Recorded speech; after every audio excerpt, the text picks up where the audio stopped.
जय हिंद बच्चों, friendship classes में आपका स्वागत है। आज जो 21 फरवरी 2023 को जो मैथ का पेपर हुआ कक्षा 10 का, जिसका पेपर कोड था 822 DB, तो इसका पूरा हल लाए हैं, संपूर्ण हल लाए हैं आपके लिए। तो देखेंगे मेरे साथ। देखिए, पहला सवाल पूछा गया था किन्हीं दो धनात्मक पूर्णांकों a और b के लिए। तो हम जानते हैं दो धनात्मक पूर्णांकों a और b के लिए होता है पहली संख्या गुणे दूसरी संख्या बराबर दोनों संख्याओं का मासा गुणे दोनों संख्याओं का लासा है, इसलिए इसका ऑप्शन डी सही है। देखेंगे ऑप्शन डी सही है। फिर देखिए दूसरा कहा है एक शून्येतर परमेय संख्या एवं अपरमेय संख्या का भागफल क्या होता है। तो देखिए शून्येतर परमेय संख्या ले लिए, दो ले लिए हैं, और अपरमेय संख्या ले लिए हैं करणिम दो। तो इनका भाग करेंगे करणिम दो आएगा, यानी शून्येतर परमेय संख्या और अपरमेय संख्या का भागफल सदैव क्या होगा, अपरमेय संख्या होगा। तो इसका ऑप्शन बी सही है। फिर देखिए तीसरा आपका m का मान 5 दिया है, n का मान दिया है m+7, तो इसका मान निकालना है। तो देखिए इसको लिख दिए हैं, m का मान 5 दिया है, 5 का स्क्वायर लगा दिए, प्लस लिख दिए, n बराबर दिया है m+7, स्क्वायर लगा दिए, 5 का स्क्वायर 25 होता है, प्लस लगा दिए, m का मान 5 है, 7 का 7 जगह स्क्वायर लगा दिए, 5 का स्क्वायर 25, 5 7 12, 12 का स्क्वायर 169 आया, 169 का वर्गमूल कितना होगा, 13 होगा। तो इसका ऑप्शन सी सही है।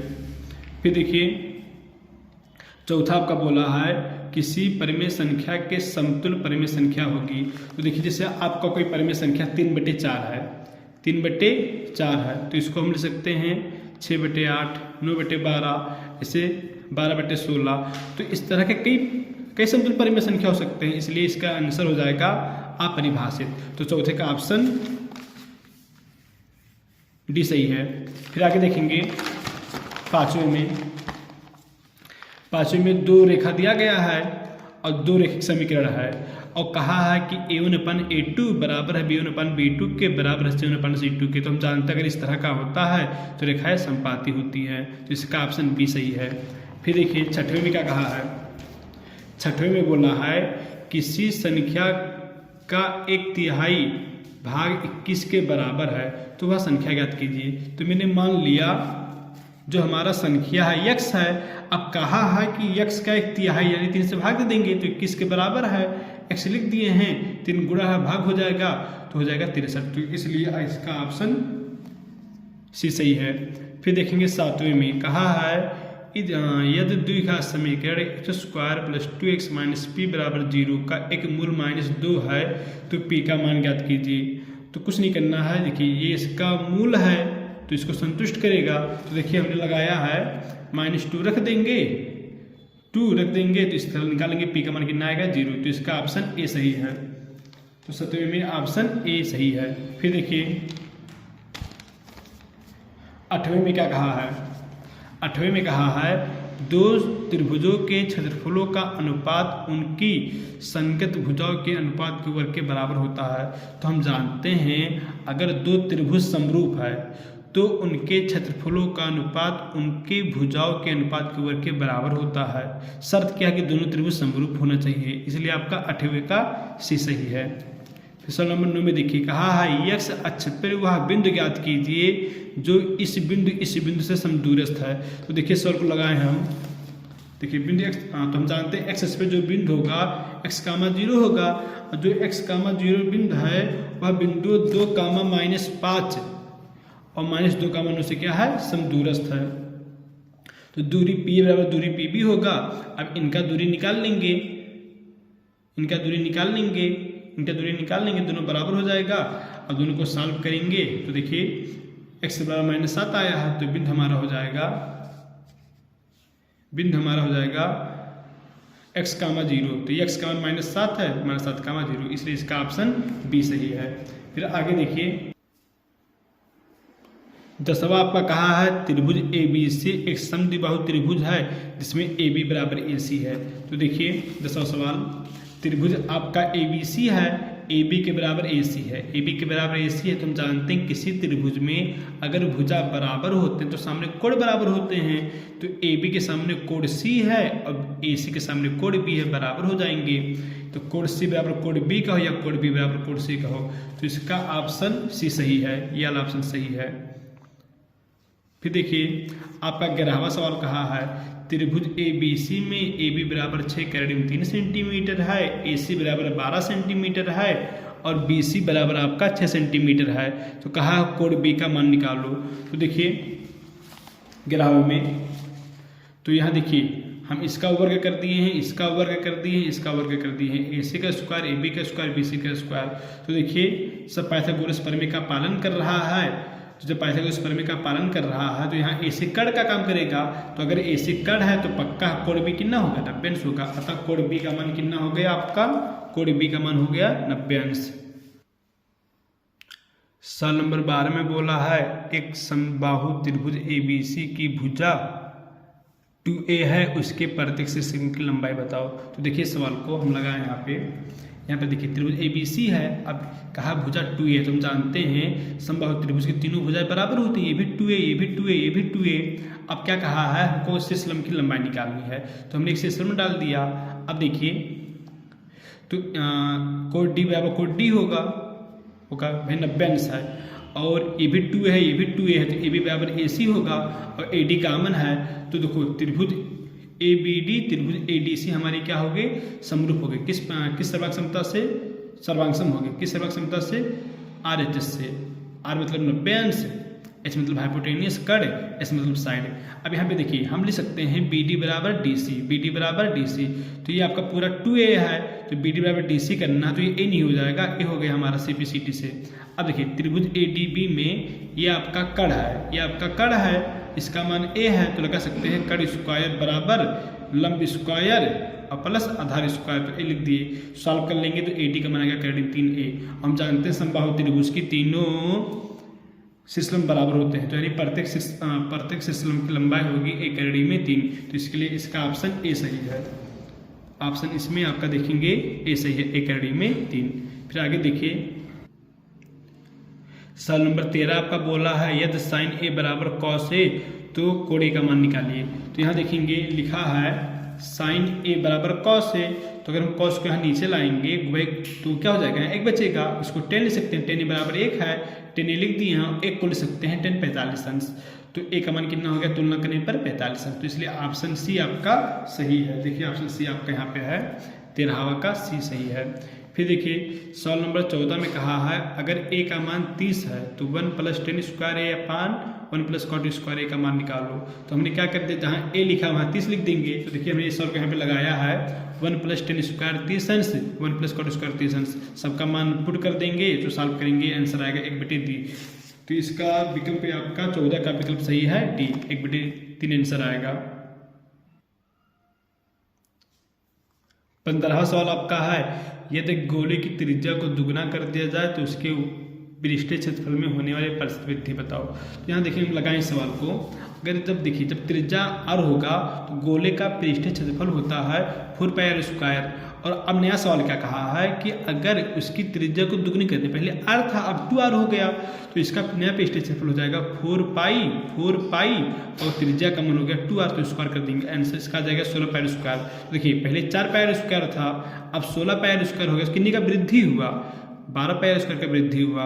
और वृद्धि प्रतिशत ये क्या निकालना है, वृद्धि प्रतिशत निकालना है, तो निकाल लेंगे। वृद्धि प्रतिशत का फार्मूला होता है वृद्धि बटे पहले वाला गुणे 100। तो वृद्धि हुआ है 12πr स्क्वायर का, पहले कितना था 4 था, गुणे 100 कट गया तो ये 3 आया, 300% हो गया। इसलिए इसका ऑप्शन आपका ऑप्शन सी आपका सही है। फिर देखिए 16वां सवाल आपका है, कहा है 2 वृत्तों के व्यास का अनुपात 4:9 है तो वृत्त की परिधि में अनुपात ज्ञात कीजिए। तो यहाँ कहा व्यासों का अनुपात, तो व्यास मतलब होता है 2 गुणित त्रिज्या। तो पहले वृत्त का मान लिए कि स्मॉल r त्रिज्या है और बड़े वाले दूसरे वाले का मान लिए कैपिटल R है, तो इसका 2r, इसका 2 कैपिटल R हो जाएगा। और कहा है व्यासों का अनुपात 4/9 है, तो व्यास हमारा 4/9 कर दिए, 2 कट के 4/9 आया। अब क्या कहा है कि वृत्तों की परिधियों में अनुपात ज्ञात कीजिए। तो हम जानते हैं परिधि का फार्मूला होता है 2πr, तो 2πr लिख दिए, यहाँ भी 2πr लिख दिए, 2π कट गया r/r, तो r/r का मान कितना है 4/9। तो इसलिए इसका ऑप्शन आपका बी सही है। 4/9। फिर देखेंगे 17वां सवाल आपका कहा है निम्नलिखित सारणी का माध्य होगा। तो देखिए ये वर्ग दिया है, बारंबारता दिया है, मध्य बिंदु x निकालेंगे। कैसे निकालते हैं, दोनों को जोड़ के 2 से भाग देते हैं तो ये निकल गया। अब इसे f से लिखते हैं तो ये f से गुणा करेंगे, 3 3 25 से गुणा भाग कर लेंगे, इसका जोड़ेंगे 122 आएगा, इसका जोड़ेंगे 20 आएगा। तो समांतर माध्य का फार्मूला होता है सिग्मा f बटे सिग्मा f। इसका मान 122 दिया है, ये 20 दिया है, भाग देंगे 6.1। तो इसका आपका विकल्प कौन सा सही है, विकल्प इसका आपका डी सही है। 18 में कहा है किसी बारंबारता बंटन के माध्य 24.1 और बहुलक 28 है तो इसका माध्य ज्ञात कीजिए। तो हम जानते हैं संबंध होता है बहुलक बराबर 3 माध्यक माइनस 2 समांतर माध्य। तो बहुलक का मान देखिए, बहुलक का मान 28 दिया है, 3 लिख दिए, माध्यक हमको निकालना है, 2 लिख दिए, माध्य का मान ये दिया है। तो समीकरण बन गया, सॉल्व कर लेंगे तो इसका आंसर आएगा 25.4। इसलिए इसका ऑप्शन कौन सा सही हो गया, सी वाला। अब देखिए आपका सवाल नंबर 19 है। 19 में क्या कहा है कि आपका बारंबारता बंटन सारणी दिया है। अब कहा उपर्युक्त बारंबारता बंटन में बहुलक वर्ग बताइए। तो हम जानते हैं जिस वर्ग की बारंबारता सबसे अधिक होती है, जिस वर्ग की बारंबारता सबसे अधिक होती है उसे बोलते हैं बहुलक वर्ग। तो यहाँ देखिए 23 सबसे ज़्यादा है, तो यानी इस वर्ग की बारंबारता सबसे ज़्यादा है तो ये आपका बहुलक वर्ग हो जाएगा। 20 से 30 क्या हो जाएगा, बहुलक वर्ग। इसका ऑप्शन कौन सा सही है, बी वाला। फिर देखिए सवाल नंबर 20 में माध्य माध्यिका बहुलक के बीच संबंध होता है बहुलक बराबर 3 माध्यिका माइनस 2 समांतर माध्य। इसलिए इसका ऑप्शन बी आपका सही है। और बच्चों हमारे चैनल फ्रेंडशिप क्लासेस को लाइक कर दीजिए, सब्सक्राइब कर दीजिए। अब देखिए आपका खंड बा आ गया। तो देखिए इसमें आपका लिखा है सभी खंड कीजिए। अब उसमें आपका देखिए पहला सवाल लिखा है 2 cos स्क्वायर 45 अंश माइनस 1 बराबर कॉस थीटा है, तो थीटा का मान ज्ञात कीजिए। तो देखिए हमने इस सवाल को लगाया है तो 2 का 2 लिख दिया है और cos 45 का वैल्यू होता है 1/√2, स्क्वायर लगा दिया, -1 लिख दिया, 2 का 2 लिख दिया, 1 का स्क्वायर 1, √2 का स्क्वायर 2, -1 कट गया, 1 cos थीटा 0 आया। तो 0 को लिख सकते हैं cos 90 अंश लिख सकते हैं ना। तो ये cos कंपेयर करने पर थीटा का वैल्यू कितना हो जाएगा, 90 अंश हो जाएगा। फिर देखिए आपका कहा है 2 क्रमागत धनात्मक पूर्णांक ज्ञात कीजिए जिनके वर्गों का योग 365 है। तो देखिए हमने लगाया है माना क्रमागत संख्याएं x तथा x+1 है। अब प्रश्नानुसार कहा है कि इनके वर्गों का योग 365 है। तो हम इसका वर्ग करेंगे, इसका वर्ग करेंगे, जोड़ देंगे, योग 365 आया, इसको लिख दिए, प्लस बी का होल स्क्वायर लगेगा, सॉल्व करेंगे, द्विघात समीकरण बनेगा। तो ये समीकरण बन गया। फिर इसका क्या करेंगे, फैक्टर कर देंगे, फैक्टर से सॉल्व कर लेंगे गुणनखंड विधि से। तो सॉल्व किए हैं, देखिए एक बार 13 एक बार -14 आया है और सवाल में बोला है धनात्मक बोला है, तो इसलिए हम क्या करेंगे -14 को -14 को क्या कर दिए हैं, अमान्य कर दिए हैं। और फिर आपका देखिए तो यह अमान्य हो गया। तो x का मान 13 है, x का मान 13 है, तो x का मान 13 है और क्रमागत बोला है तो क्रमागत में एक x लेना है, x+1 लेना है। तो 13 लिख दिए और 13 1 14, यानी जो हमारा आंसर होगा 13 और 14 होगा। फिर देखिए फिर आपका पहले का C है। पहले के देखिए C में क्या बोला है, कहा है बिंदु x, y बिंदुओं 3, 6 और -3, 4 से समदूरस्थ है। तो x और y में संबंध ज्ञात कीजिए। तो देखिए बिंदु x, y इस बिंदु से समदूरस्थ है तो ये दूरी बराबर होगा, दूरी बराबर कर दिए हैं। अब दोनों तरफ करड़ी है तो इस वर्ग करने पर करड़ी हट जाएगा। तो इसको लिख दिए, इसको लिख दिए, इसको लिख दिए, इसको लिख दिए, a - b का होल स्क्वायर लगेगा, a - b का होल स्क्वायर लगेगा, इसको फार्मूला लगा देंगे। तो इसे सॉल्व करेंगे तो ये आपका समीकरण बन जाएगा 3x + y = 5। पहले का D है एक लंबवृत्तीय शंकु के आधार की त्रिज्या 3.5 सेंटीमीटर तथा ऊंचाई 12 सेंटीमीटर है, शंकु की तिर्यक ऊंचाई ज्ञात करो। तो हम लोग जानते हैं फार्मूला होता है L बराबर करड़ी में h² + r स्क्वायर।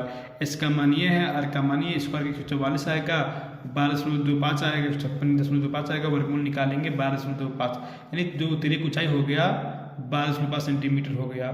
फिर देखिए आपका ई वाला है, ई वाला क्या कहा है कि बिंदुओं ए कामा बी और माइनस ए कामा माइनस बी की बीच की दूरी बताओ।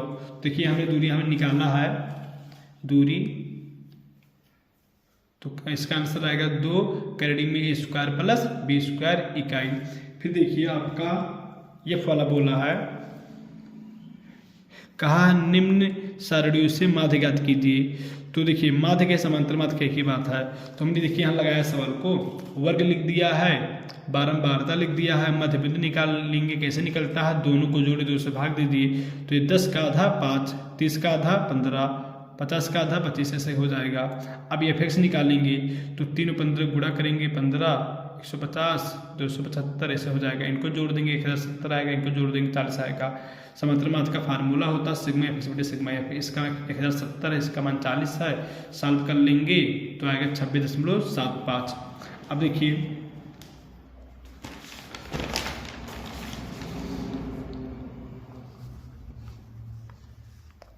दूसरा का ए बोला है 7.6 सेंटीमीटर लंबाई का रेखाखंड खींचिए और इसे 5:8 के अनुपात में विभाजित कीजिए। देखिए ये वाला सवाल जो रेखा दिया था, ये सवाल तो देखिए इसको हमने लगाया यहाँ पे है दूसरा का ए, तो इसका फिगर ऐसे बनेगा। जब आप लोग नापेंगे ना तो ए ओ का मान आएगा 2.9 सेंटीमीटर आएगा, ओ बी का मान आएगा 4.7 सेंटीमीटर।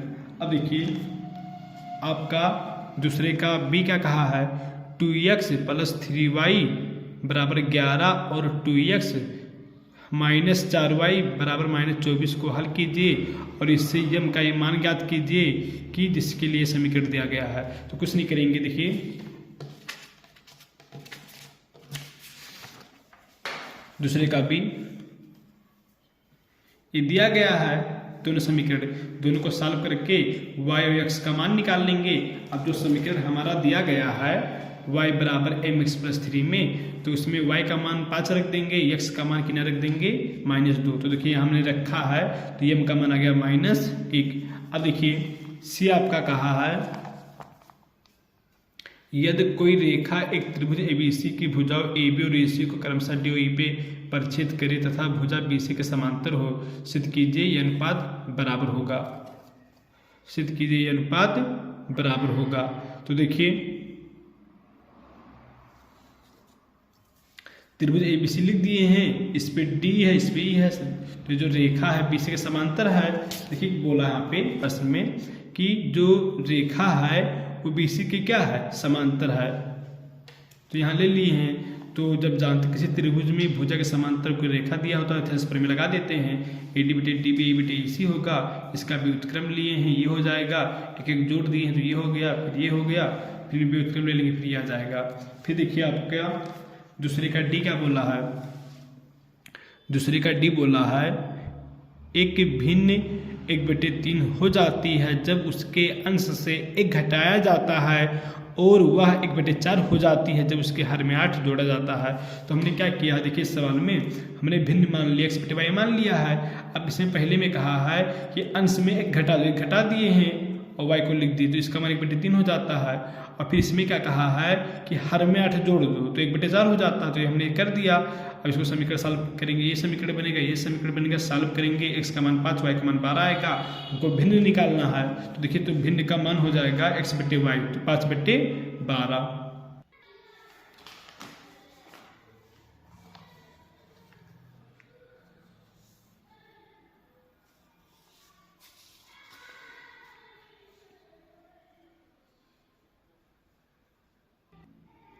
फिर आपका सवाल नंबर तीसरा है, 2 घनों जिनमें से प्रत्येक का आयतन 64 सेंटीमीटर क्यूब है के समलग्न फलकों को मिलाकर एक ठोस बनाया जाता है, प्राप्त घनाभ का पृष्ठीय क्षेत्रफल ज्ञात कीजिए।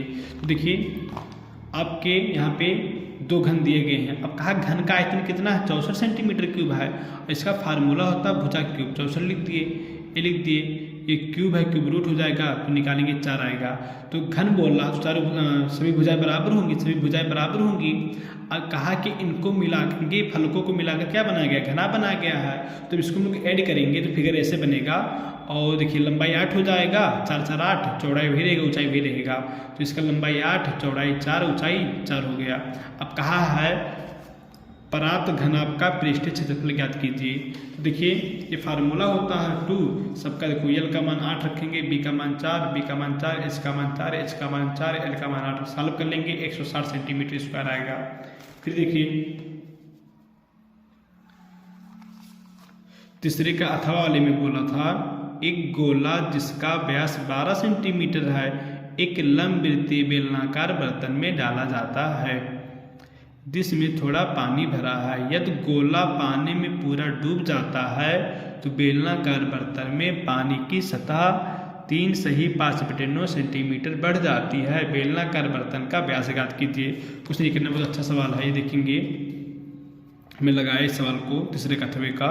देखिए अब जो ये सवाल था आपका, जो गोला है गोला को बेलनाकार बर्तन में डाला जाता है, तो जब डालेंगे तो पानी ऊपर उठेगा, तो उठा हुआ पानी डाले गए गोले के आयतन के बराबर होगा। तो हमने भी चीज लिखा है डाले गए गोले का आयतन बराबर बेलनाकार बर्तन में ऊपर उठे पानी का आयतन। तो गोले का आयतन का फार्मूला ये होता है और बेलन का फार्मूला ये होता है। अब देखिए अब यहाँ पे व्यास, यहाँ गोला का व्यास 12 कहा है, तो त्रिज्या कितना हो जाएगा 6 हो जाएगा, पाई से पाई कट गया। और इसका व्यास निकालना है, बेलनाकार का व्यास निकालना है, तो इसका त्रिज्या हम कैपिटल आर मान लिए। और जो पानी उठा हमारा है वो बोला है 3 सही 5/9 सेंटीमीटर। तो देखिए ऊंचाई का मान ये हो गया। अब इसको सॉल्व कर लेंगे तो देखिए आर का मान आएगा 9। जब आर का मान 9 आ गया, हमको व्यास निकालना है और व्यास त्रिज्या का दुगुना होता है, तो 9 दूनी 18 सेंटीमीटर इसका आंसर आएगा।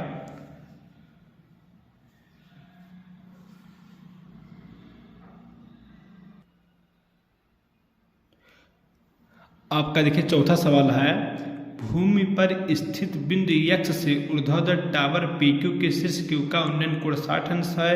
बिंदु x से 40 मीटर की ऊंचाई पर स्थित बिंदु y से Q का उन्नयन कोण 45 अंश है।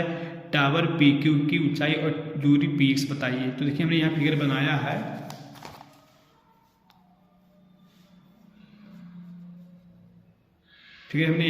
है, तो देखिए फिगर ऐसे बनेगा आपका। अब यहाँ पे एक बार संपूर्ण त्रिभुज QRY ले लेंगे, tan 45 हो जाएगा लंब बटे आधार, तो लंब ये आधार ये है। फिर इसके बाद tan 60 लेंगे तो लंब बटे आधार ले लेंगे। तब इसको फिर देखिए इसका मान √3 होता है, इसको लिख दिए हैं। फिर गुणा भाग हो जाएगा, ये हो जाएगा। अब यहाँ से क्या किए हम लोग कि यहाँ पर जो a का मान है h है, a के बराबर h है, तो हमने a के बराबर यहाँ h रख दिया, सॉल्व किया तो h का मान आ गया 40/3 - 1। फिर इसका कर दिए परमेयीकरण, तो इस परमेयीकरण कर देंगे तो आपका आएगा 20 करड़ी में 3 + 1। अब देखिए टावर PQ की ऊंचाई, तो टावर PQ की जो ऊंचाई हमारा है, देखिए जो ऊंचाई हमारा है वो हमारा है h + 40। तो देखिए h का मान इतना आया है और 40 लिख दिए, गुणा होगा 20 करड़ी में 3 20, 40 लिख दिए हैं तो हो जाएगा 20 करड़ी में 3 60 हो जाएगा।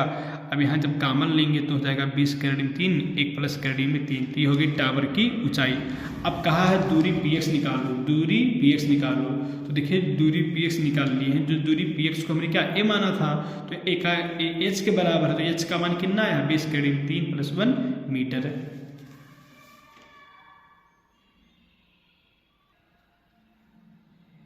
फिर देखिए चौथा के अथवा में कहा है एक नाव से जो पुल की तरफ जा रही है, किसी क्षण पुल का उन्नयन कोण 30 अंश देखा गया। नाव की उसी चाल से 4 मिनट चलने के बाद पुल का उन्नयन कोण 60 अंश हो गया है, तो नाव को पुल तक पहुंचने में कितना समय लगेगा। तो देखिए इसका फिगर हम यहाँ पे बना दिए हैं, एक बार त्रिभुज ABC लेंगे, एक बार त्रिभुज ABD लेंगे। तो त्रिभुज ABC लिए tan 60 हो गया, ये हो गया। त्रिभुज tan 30 अंश लिए तो ये हो जाएगा लंब बटे आधार हो जाएगा। तो इसको देखिए ये आएगा। अब यहाँ हमने क्या किया है, AB का मान है CB √3, तो जहाँ AB लिखा था देखिए इसको ऐसे लिख दिए, और जहाँ AB लिखा था वहाँ लिख दिए CB √3। सॉल्व करेंगे तो आ जाएगा DC/2। अब देखिए इसका मतलब क्या हो गया कि जो दूरी आपका CB है, दूरी DC का क्या है आधा है। तो जब दूरी आधा है, चाल बदल नहीं रहा है, तो समय भी क्या लगेगा, आधा लगेगा। तो लिखेंगे हमको निकालना क्या है, यही दूरी निकालना। कहा था कि कितना समय और लगेगा, तो यही निकाल लेंगे। CB के लिए समय, CB के लिए समय, तो जो देखिए तो जो CB के लिए समय होगा तो DC का क्या होगा, आधा होगा। तो DC का समय देखिए 4 मिनट दिया है, तो 4 लिख दिए, 4 का आधा 2 मिनट आंसर इसका आ जाएगा।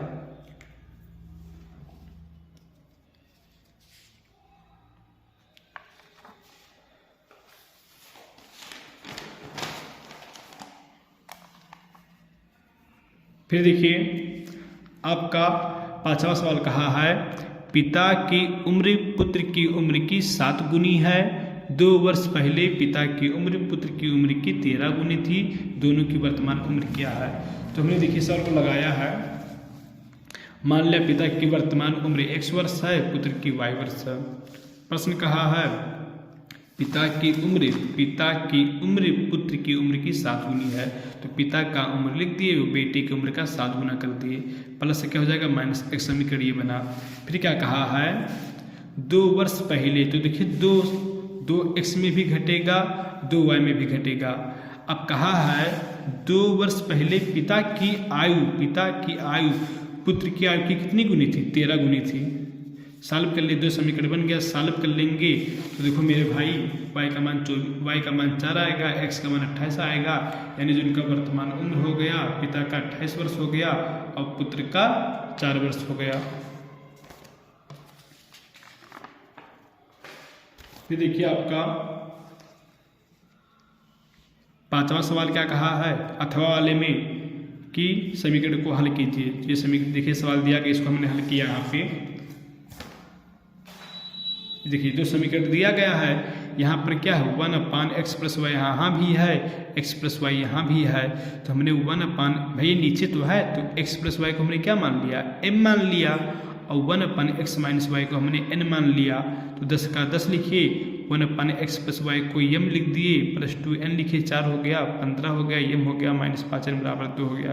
अब इन दोनों समीकरणों को आप लोग सॉल्व कर सकते हैं। जब सॉल्व करेंगे तो m का मान इतना आएगा और n का मान इतना आएगा, लेकिन हमको mn का मान नहीं निकालना, हमको मान निकालना है xy का। तो देखिए तो यहाँ पर m के बराबर ये दिया गया है, m के बराबर ये लिख दिए हैं, इसको लिख दिए, m का मान 3/10 आया है, इसका व्युत्क्रम लेंगे, इसको पलटेंगे तो x + y 10/3 होगा। ऐसे इसको n को इसके बराबर n लिए, इसको लिख दिए हैं, n का मान 1/2 है, इसको पलटेंगे ये आएगा। और 2 समीकरण है, इसको जब हल करेंगे आप लोग तो x बराबर 8/3 आएगा और y बराबर 2/3 आएगा।